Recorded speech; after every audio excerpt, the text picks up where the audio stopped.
Good morning to all of you. Welcome back to my channel. अगर subscribe नहीं किया तो प्लीज़ सब्सक्राइब कर लीजिए ताकि आपको आने वाले टाइम पे नोटिफिकेशन मिल सके। बेल आइकन को जरूर प्रेस कर लेना। फ्रेंड्स, जैसे कि आप जानते हैं, डेली मैं द हिंदू न्यूज़पेपर से एक आर्टिकल लेकर आता हूँ जो कि एग्जाम पर्सपेक्टिव से बहुत ही बेनिफिशियल रहता है। ये जो आर्टिकल है, जो न्यूज़पेपर है, उसकी पीडीएफ आपको मिल जाएगी द यूपीएससी फॉर्म। ये टेलीग्राम चैनल का नाम है। यहाँ पे जाके आप डाउनलोड कर सकते हैं इंडियन एक्सप्रेस और द हिंदू न्यूज़पेपर की पीडीएफ फ्री में। तो स्टार्ट करते हैं आज का आर्टिकल। आज के आर्टिकल से पहले एक वोकेबलरी वर्ड्स आपको बताता हूँ। ब्रेकिंग सेंसेशन, ये ऊपर वाले आर्टिकल का है। साइडिंग विद होप, एक आईपीएस है, उन्होंने मतलब कोई चैंपियनशिप जीती है। तो एक प्रिकिंग सेंसेशन, प्रिकिंग होता है चुभने वाली, जैसे आपके स्टमक में होती है प्रिकिंग। प्रिक होता है, प्रिक का मतलब होता है कि चुभो देना। मान लो कुछ बोलते हैं ना कि prick the tomato with fork, fork के साथ उसको चुभो दो तो उसको पंचर कर दो मतलब। तो ये प्रिकिंग सेंसेशन मुझे अच्छा वर्ड लगा इसलिए मैंने बता दिया। तो स्टार्ट करते हैं ये आज का एडिटोरियल डिस्कशन, जो कि स्पोकन इंग्लिश या मेंस आंसर राइटिंग के लिए अच्छा रहता है। तो अभी रिसेंटली एक सुप्रीम कोर्ट का जजमेंट आया है। सुप्रीम कोर्ट का एक फैसला आया है। उन्होंने राइट टू प्रॉपर्टी, सबको पता है राइट टू प्रॉपर्टी के बारे में बहुत लंबी हिस्ट्री रही है। मतलब आदमियों के पास ज़्यादा ज़मीन थी, गवर्नमेंट ने उसको सबको डिस्ट्रीब्यूट करने की कोशिश की। ज़मींदारों के पास थी लैंड सीलिंग राइट लेके आए थे, कि सीलिंग लिमिट लेके आए थे, सीलिंग एक्ट लेके आए थे। और फिर बहुत सारे बेनामी ट्रांजेक्शन हुआ था, कुछ बहुत सारे मतलब ऐसे हुए थे। बट आपको पता है 1978 में जो राइट टू प्रॉपर्टी को उसको डिस्कार्ड कर दिया गया था। जो 44वां संविधान संशोधन था, कॉन्स्टिट्यूशन अमेंडमेंट एक्ट था ये, इसके थ्रू उस चीज को हटा दिया गया था। राइट टू प्रॉपर्टी को फंडामेंटल राइट से हटा दिया गया था। अब ये लीगल राइट है। आर्टिकल 300A के अंदर आता है। पहले 19F के अंदर आता था राइट टू प्रॉपर्टी, अभी क्या है 300A के अंदर आता है। और जो कि अब ये फंडामेंटल राइट नहीं है, बस लीगल राइट है। और ये 31 आर्टिकल 31 भी इसके साथ इंक्लूडेड था। तो देखो अभी मतलब ये बात की गई है कि भाई राइट टू प्रॉपर्टी के बारे में कुछ फैसला दिया गया सुप्रीम कोर्ट के द्वारा। तो ये ऐसे बहुत लंबे टाइम से एक महाराष्ट्र का केस था। तो एसोसिएशन ऑफ प्रॉपर्टी, एसोसिएशन मतलब ग्रुप था आदमियों का, वो प्रॉपर्टी ओनर, जो प्रॉपर्टी ओनर है ना, उनका ग्रुप था। और वो अब तक पिटीशन डालते हुआ बहुत लंबे टाइम हो गए। 1990s की बात, 1990 से अब तक चले हुए हैं। सुप्रीम कोर्ट में 9 जज बेंच ने फैसला दिया है।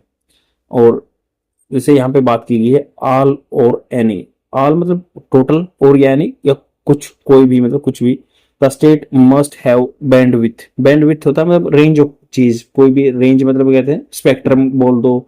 बहुत सारे जैसे स्पेक्ट्रम होते हैं, कलर होते हैं, उसको स्पेक्ट्रम बोलते हैं। या फिर बैंडविड्थ मतलब रेंज होनी चाहिए, इतनी कैपेबिलिटी होनी चाहिए टू गार्ड अगेंस्ट, सुरक्षा करना, अगेंस्ट किसके खिलाफ, concentration of resources. Concentration of resources, जो कंसंट्रेशन होता है एक जगह इकट्ठा हो जाना, रिसोर्सेज स्रोत जो है, जो कि इनकम दे सकते हैं। That the constitution has an economic philosophy rooted in the socialist principle.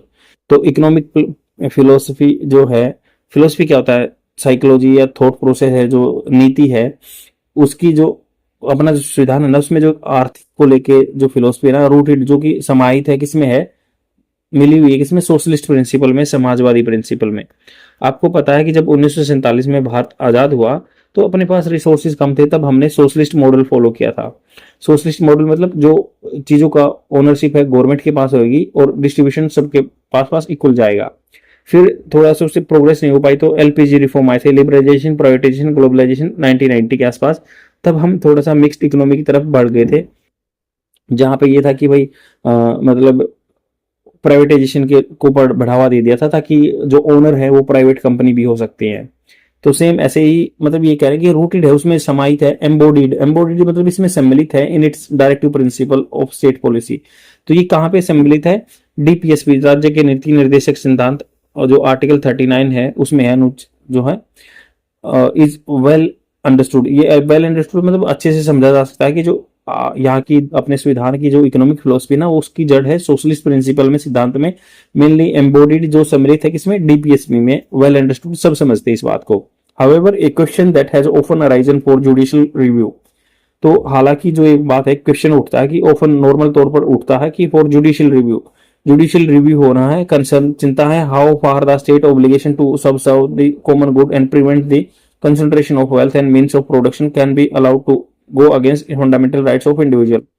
तो उन्होंने कहा कि हाउ फार कितने तक द स्टेट ऑब्लिगेशन, स्टेट का जो ऑब्लिगेशन है मतलब पाबंदी है, टू सब होता है कि किसी चीज की सेवा करना, हेल्प करना, द कॉमन गुड, जो कॉमन गुड मतलब सबके लिए चीज है, कॉमन गुड सबकी चीज है वो, and prevent the concentration of wealth and means of production, और प्रिवेंशन ऑफ वेल्थ या जो मतलब रोकना है किसी को कंसंट्रेशन ऑफ वेल्थ, एक जगह इकट्ठा नहीं होना चाहिए पैसा, मतलब कुछ आदमियों के पास नहीं होना चाहिए। आपको पता है इंडिया में एक रूल है कि भाई लगभग 1% आदमी जो है ना आपकी मतलब ये 26% पूंजी लेके बैठा है, मतलब 1% आदमी जो इंडिया का 26% जो इंडिया की वेल्थ है वो लेके बैठा है। तो इसलिए कह रहे हैं कि एक जगह, ये डीपीएसपी में दिया गया है कि एक जगह इकट्ठे नहीं होनी चाहिए, और मीन्स ऑफ प्रोडक्शन जहां से मतलब land labour means of production होते हैं जो मतलब उत्पाद करते हैं, वो किसी एक can be allowed to go against fundamental right of individual. तो ये फंडामेंटल राइट के जो आदमियों का हक है उसके खिलाफ नहीं जाना चाहिए। स्टेट ऑब्लिगेशन मतलब ये है बात है कि दोनों में सामंजस्य बनाना है, मतलब फंडामेंटल राइट है अपना, मतलब जो प्राइवेटाइजेशन है उसके थ्रू क्या है, प्राइवेट ओनर भी अपना कोई जमीन रख सकता है, और सोशलिस्ट प्रिंसिपल क्या है कि भाई सबके पास इक्वल डिस्ट्रीब्यूशन होना चाहिए, कंसंट्रेशन ऑफ वेल्थ नहीं होना चाहिए, आर्टिकल संविधान के अनुच्छेद 39 में लिखा गया है, 39B में। तो सेम ऐसे ही कि दोनों चीज में बैलेंस बना के चलना, स्टेट का ऑब्लिगेशन है जो स्टेट के ऊपर बाधा है कि to ensure that ownership and control of material resources of the community are so distributed to serve the common good. तो मतलब ये स्टेट के ऊपर रिस्पॉन्स, स्टेट मतलब ये है कि पॉलिटिकल एंटिटी की रिस्पॉन्सिबिलिटी है, गवर्नमेंट की रिस्पॉन्सिबिलिटी है कि किसी एक आदमी के हाथ में पैसा सारा नहीं होना चाहिए, वो हेल्प करना चाहिए कॉमन गुड को, सबको मदद। To prevent working of economic system to the common detriment is the found in article 39B and C। तो उन्होंने कहा कि टू प्रिवेंट रोकना working of the economic system, जो अभी फिलहाल में काम हो रहा है इकोनॉमिक आर्थिक सिस्टम को लेके, to the common detriment, detriment मतलब खतरनाक है, डर है जो भी है, आर्टिकल 39 और BC में पाया गया है। और द रिसेंट वर्डिक्ट जो हाल फिलहाल में फैसला है ना 9 जज बेंच का, कि जो एक महाराष्ट्र केस था एसोसिएशन ऑफ प्रॉपर्टी ओनर के साथ वर्सेस स्टेट ऑफ महाराष्ट्र, उसमें अभी 9 बेंच सुप्रीम कोर्ट में पहुंच गया वो केस, और ये फैसला है। तो देखो बहुत लंबा टाइम लग गया इसको केस को पहुंचने में। Holding that all property resources, जितने भी प्रॉपर्टी रिसोर्सेज है ना, और इसमें मैं थोड़ा सा एक और बात बताना चाहूंगा कि जो इसका ड्राफ्ट था ना, फैसले का वर्डिक्ट का ड्राफ्ट था, उसमें जो अपने सुप्रीम कोर्ट के CJI हैं उन्होंने कहा, DY चंद्रचूड़, उन्होंने कहा कि पहले बहुत साल पहले एक डिसीजन आया था कि उसमें बताया गया था 1977 में, वह रंगास्वामी का केस था और जज का नाम था कृष्णा अय्यर ने बोला कि उन्होंने ये बोल दिया था कि हमें जो सब दी कॉमन गुड और जो प्रॉपर्टी ओनर के राइट नहीं है, स्टेट गवर्नमेंट या गवर्नमेंट एक्वायर कर सकती है लैंड। तो इसको इन्होंने बोल दिया कि ये डिससर्विस दी थी, देश के लिए, और अच्छा काम नहीं किया था ये फैसला देके, ये बोल दिया। बट इससे कोई 2 जज जो अपोजिशन में थे, कौन सी, BV नागरत्ना जो फ्यूचर में मतलब लेडीज हैं जो बन सकती हैं CJI, BV Nagarathna and justice Dhulia, ये दोनों अगेंस्ट थे इस फैसले की कि भाई कैसे कोई मतलब सुप्रीम कोर्ट का जज जो है, प्रीवियस जो जज रहे हैं उनके मतलब लाइफ के बारे में ऐसे बोल सकता है, या उनको कह सकते हैं डिससर्विस। तो उन्होंने कहा कि नहीं, उन्होंने तो हमेशा ह्यूमैनिटी को प्रायोरिटी दी थी, बहुत ही अच्छे जज रहे हैं, हमें ऐसा नहीं कहना चाहिए। तो फिर बाद में ड्राफ्ट से वो चीजें मतलब ओब्लिवियस मतलब काट दी गई या एक्सपंज कर देगी। तो सेम ऐसे कि अभी यहाँ पे बात हो रही है कि भाई जो है ना 9 जज बेंच ऑफ सुप्रीम कोर्ट ने होल्ड ये बात को ठहराया कि ठीक ठहराया कि ऑल प्राइवेट रिसोर्सेज, जितने भी प्राइवेट मतलब जिनके पास प्रॉपर्टी है, would fall under the ambit of material resources, और मटेरियल रिसोर्सेज में आएंगे of the community in article 39, वो आर्टिकल 39 के अंदर कंसीडर कर सकते हैं, notable for its examination of whether the underlying economic thought should be given an exam expensive view. तो उन्होंने कहा कि एम्बिट होता है कि वातावरण जो है एम्बिट है of material resources of the community in article 39, तो 39 में दिया गया है, इज नोटेबल, मतलब ध्यान देने की बात है कि for its examination of whether the underlying economic thought, जो अभी थॉट दिया गया है, अंडरलाइन जो नीचे लिखा गया है जो थॉट है, should be given an expensive view, इसको बहुत एक्सपेंड करके व्यापक व्यू देना चाहिए। There are limitation on what sort of private property can be the subject of state action. तो लिमिटेशन है कि भाई कैसी तरह व्हाट सॉर्ट में किस प्रकार का जो प्राइवेट प्रॉपर्टी है can be subject to state action, मतलब ये देखना जरूरी है, ऐसे नहीं कि मतलब ब्लैंकेट रूप से पूरा एकदम ब्लैंकेट वो हो जाए कि भाई गवर्नमेंट किसी की भी प्रॉपर्टी खींच सकती है, नहीं, उसको देखना है कि किस पर्पज के लिए है, कैसे है, उस चीज को बढ़ाना है।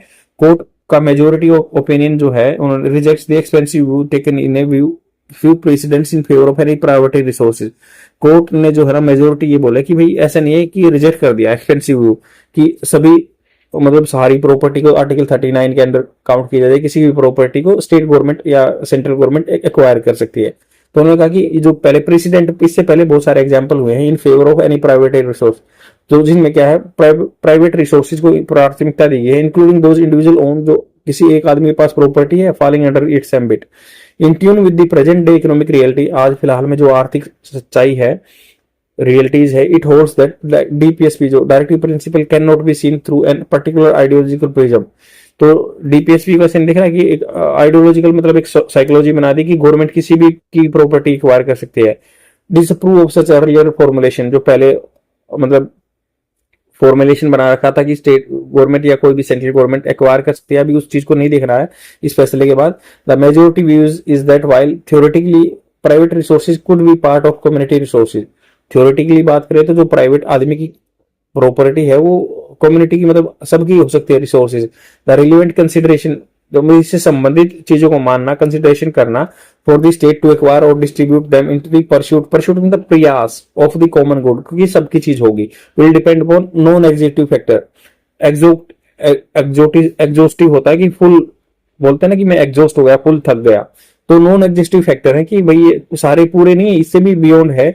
The nature of the resources, nature देखा जाता है रिसोर्सेज कैसा है, कैसी प्रॉपर्टी है या कैसा साधन है, उसका नेचर देखा जाएगा। इन देयर कैरेक्टरिस्टिक, उनके जो है गुण देखे जाएंगे। वेदर सच एक्विजिशन, क्या ये जो एक्विजिशन होगा, एक्वायर होगा गवर्नमेंट का, is essential for the community, क्या बहुत ही जरूरी है कम्युनिटी के लिए। द स्केरसिटी, स्केरसिटी होता है कमी होना of such resources and the consequences of their being concentrated in private hand.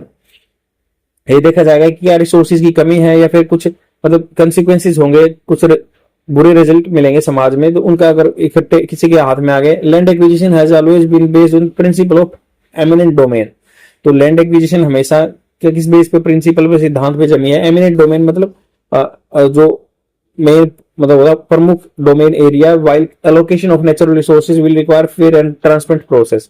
तो एमिनेंट डोमेन क्या है कि भाई गवर्नमेंट कुछ भी कर सकती है, तो ये कह रहे हैं कि गवर्नमेंट एक्वायर करने का कि एमिनेंट डोमेन होती है अगर वो किसी चीज को एक्वायर करती है। वही अलोकेशन जो नेचुरल रिसोर्सेज को सबको देते हैं ना, वो फेयर एंड ट्रांसपेरेंट प्रोसेस है। ऑन द अदर हैंड दूसरी तरफ देखें तो नेशनलाइजेशन, आपको पता है कि बैंक का नेशनलाइजेशन हुआ था 1969 में, जो 14 बैंक थे इंदिरा गांधी जी के टाइम पे। तो ये कह रहे हैं कि गवर्नमेंट ओनरशिप जो है, नेशनलाइजेशन ऑफ यूटिलिटी, जो भी आपके पास सुविधाएं हैं या सर्विसेज सेवाएं हैं या इंडस्ट्री हैं, has required constitution justification through the DPSP. तो उन्होंने कॉन्स्टिट्यूशन जस्टिफिकेशन दिया था डीपीएसपी के through. The majority is right is holding the constitution maker consciously worded Article 39 in bold terms so that they do not down in the future regime to the particular strand of economic thought। तो उन्होंने कहा कि जो अभी majority is right in hold, majority जो जजेस हैं ये बोल रहे कि भाई राइट इन होल्डिंग दैट, जो हक है ना किसी का, उसको बनाते हुए कहा कि कॉन्स्टिट्यूशन मेकर जो संविधान बनाया था जिन्होंने, कॉन्शियसली ध्यान तरीके से वर्डेड, तो उन्होंने वर्ड दिए थे, लिखा था कि आर्टिकल 39 के वर्ड लिखे थे इन ब्रॉड टर्म्स, बहुत बड़ी शर्तों पर, so that they do not tie with the future regimes to the particular strand of economic thought. तो ये नहीं है कि उनकी ब्रॉड टर्म थी आर्टिकल 39 में जो वर्डिंग थी, उनका ये मतलब नहीं था पर्टिकुलर स्टैंड मतलब एक पर्टिकुलर विशेष रूप से कुछ ग्रुप ऑफ पीपल है या इकोनॉमिक थॉट है, उससे ये जुड़ा नहीं होगा। तो इसमें बहुत सारी चीजें इंक्लूड है। हाउएवर जस्टिस सुधांशु धूलिया, जो सुधांशु धूलिया है, डिसेंट उनका मतभेद है कि हैज सिग्निफिकेंस, उन्होंने इस चीज से मतभेद है, highlighting that continuing inequality in society, इस समाज में अभी भी इनइक्वालिटी है, समानता है। He has question the majority for seeking, उन्होंने मेजोरिटी रूल को क्वेश्चन किया to limit the scope of material resources, कि मटेरियल रिसोर्सेज कुछ ही आदमी के पास होंगे वो अमीर हो जाएंगे। When the better approach would have been to leave it on the wisdom of legislature, तो सही अप्रोच ये होता है कि इसको लेजिस्लेचर जो कानून बनाने वाले अपने नेता हैं उन पे छोड़ देना चाहिए था कि कैसा कानून बनाना है और क्या करना है। ये जस्टिस धुलिया के जजमेंट के जो है थॉट प्रोसेस है। और इन्होंने कहा कि देखो बैलेंस बनाया है कि भाई हर आदमी की प्रॉपर्टी अब स्टेट गवर्नमेंट या सेंट्रल गवर्नमेंट एक्वायर नहीं कर सकती है, पर्पस देखा जाएगा किस पर्पज के लिए है और कंसंट्रेशन ऑफ वेल्थ है, तो ज्यादा मतलब कोई ज्यादा ही पैसे वाला, तो फिर उसको डिस्ट्रीब्यूट करने की सोचेंगे, या फिर उसको देखा जाएगा कि नेचर कैसा है, उस मटेरियल रिसोर्सेज का नेचर कैसा है, कि किस तरह का वो सब में बांटना है। क्योंकि हमने जो है जो मार्केट इकोनॉमी को भी फॉलो करते हैं, जो 1990 के बाद जो आई थी एलपीजी रिफॉर्म आए थे। तो ये इतना ही आज के लिए। प्लीज शेयर जरूर कर देना अपने फ्रेंड में, और डेली देखते रहो। बाय।